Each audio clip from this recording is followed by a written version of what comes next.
স্থানীয় সরকার নির্বাচন কবে হবে তা নিয়ে এখনো সরকারের পক্ষ থেকে স্পষ্ট কোনো নির্দেশনা পায়নি নির্বাচন কমিশন। তবে আইন, বিধিমালা, প্রশিক্ষণ ও কারিগরি প্রস্তুতি অব্যাহত রয়েছে বলে জানিয়েছে ইসি সচিব। এদিকে রাষ্ট্রপতি নির্বাচন, রাজনৈতিক দলের হিসাব জমা এবং এনআইডি সংশোধন নিয়েও হালনাগাদ তথ্য চেয়েছে নির্বাচন কমিশন।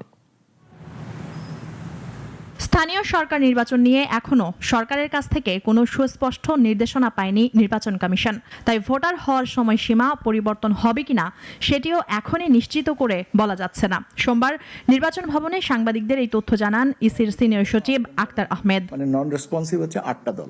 ইসি জানায়, স্থানীয় সরকার নির্বাচন সংশ্লিষ্ট আইনের কিছু সংশোধনী প্রস্তাব প্রস্তুত করা হয়েছে। আইন শৃঙ্খলা বাহিনীর সংখ্যা, দ্বৈত নাগরিকত্ব এবং ঋণ খেলাপি সংক্রান্ত বিষয় এতে অন্তর্ভুক্ত রয়েছে।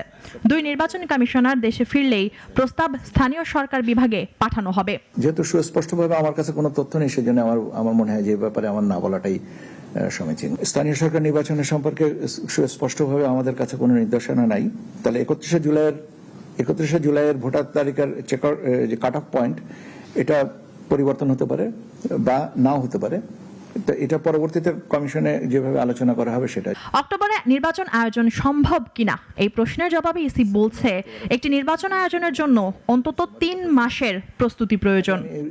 যেহেতু সুস্পষ্টভাবে আমার কাছে কোনো। এদিকে নিবন্ধিত রাজনৈতিক দলগুলোর আয় ব্যয়ের হিসেব জমা দেওয়ার সময় শেষ হয়েছে। আর দাখিল করেননি বা সময় বৃদ্ধির জন্য আবেদন করেননি, মানে নন রেসপন্সিভ হচ্ছে 8টা দল। এখন আমরা এই যারা সময় বৃদ্ধির জন্য আবেদন করেছেন তাদেরকে স্বাভাবিকভাবেই কমিশন অতীতেও যে সময় বৃদ্ধি করেছে এটা। আর যারা দাখিল করেননি তাদের ব্যাপারে আইন অনুযায়ী যে প্রস্তাবনাটা আছে সেটাই করব। অন্যদিকে রাষ্ট্রপতি নির্বাচনের তফসিল এখনো নির্ধারণ হয়নি। সংসদ সচিবালয়ের কাছ থেকে ভোটার তালিকা পাওয়ার পর এ বিষয়ে সিদ্ধান্ত নেওয়া হবে বলে জানিয়েছে ইসি। তাদেরকে জানানো হবে যে আপনারা দাখিল করেননি। মুনিয়া জুথি, নাগরিক, ঢাকা।